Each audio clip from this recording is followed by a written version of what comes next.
ನಮಸ್ಕಾರ. ನ್ಯೂಸ್ 26ಗೆ ಸ್ವಾಗತ.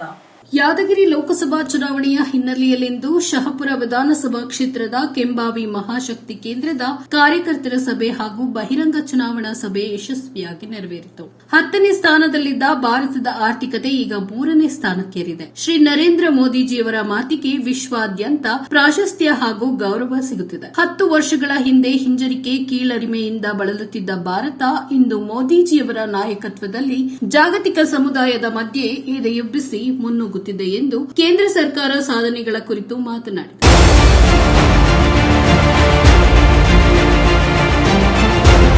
ಅಲ್ಲದೆ ಕಳೆದ ವರ್ಷದಲ್ಲಿ 34,000 ಕೋಟಿಗಳ ಅನುದಾನವನ್ನು ತರುವ ಮೂಲಕ ಉಭಯ ಮಹತ್ವಾಕಾಂಕ್ಷಿ ಜಿಲ್ಲೆಗಳ ಅಭಿವೃದ್ಧಿಗೆ ಮುನ್ನುಡಿ ಬರೆದಿದ್ದು ಮತ್ತೊಮ್ಮೆ ಆಶೀರ್ವದಿಸಬೇಕೆಂದು ಕೋರಿದರು. ಈ ಸಂದರ್ಭದಲ್ಲಿ ಬಿಜೆಪಿ ಜಿಲ್ಲಾಧ್ಯಕ್ಷರಾದ ಶ್ರೀ ಆಮೀನ್ ರೆಡ್ಡಿ ಯಾಳಗಿ, ವಿಧಾನ ಪರಿಷತ್ ಸದಸ್ಯರಾದ ಶ್ರೀ ಬಿಜಿ ಪಾಟೀಲ್, ಜಿಲ್ಲಾ ಉಪಾಧ್ಯಕ್ಷರಾದ ಶ್ರೀ ಬಸವರಾಜ್ ವಿಭೂತಿಹಳ್ಳಿ, ಲೋಕಸಭಾ ಉಸ್ತುವಾರಿಗಳಾದ ಗುರುಕಾಮ, ಗ್ರಾಮೀಣ ಮಂಡಲದ ಅಧ್ಯಕ್ಷರಾದ ಶ್ರೀ ರಾಜುಗೌಡ ಉತ್ನಾಳ್, ನಗರ ಮಂಡಲದ ಅಧ್ಯಕ್ಷರಾದ ದೇವೇಂದ್ರಪ್ಪ ಕೋನೂರ್, ಜಿಲ್ಲಾ ರೈತ ಮೋರ್ಚಾದ ಅಧ್ಯಕ್ಷರಾದ ಶಂಕರ್ ಕರಗಣಿ, ಮಹಾಶಕ್ತಿ ಕೇಂದ್ರದ ಅಧ್ಯಕ್ಷರಾದ ಶಾಂತಪ್ಪ ಚನ್ನೂರು, ಸಂಗಣ್ಣ ಸಾಹು ತುಂಬಗಿ, ಉಮೇಶ್ ರೆಡ್ಡಿ, ಭೀಮನಗೌಡ ಪಾಟೀಲ್, ಹಳೆಪ್ಪ ಕವಲ್ದಾರ್, ಭೀಮು ಮಲ್ಕಾಪುರ್ ಸೇರಿದಂತೆ ಪಕ್ಷದ ವಿವಿಧ ಮೋರ್ಚಾ ಅಧ್ಯಕ್ಷರುಗಳು, ಪದಾಧಿಕಾರಿಗಳು, ಮುಖಂಡರುಗಳು, ಕಾರ್ಯಕರ್ತರುಗಳು ಉಪಸ್ಥಿತರಿದ್ದರು. ವರದಿ ರಾಚಪ್ಪ ಎಸ್ ಕುಂಬಾರ್, ನ್ಯೂಸ್ 26 ಕನ್ನಡ, ಸುರಪುರ.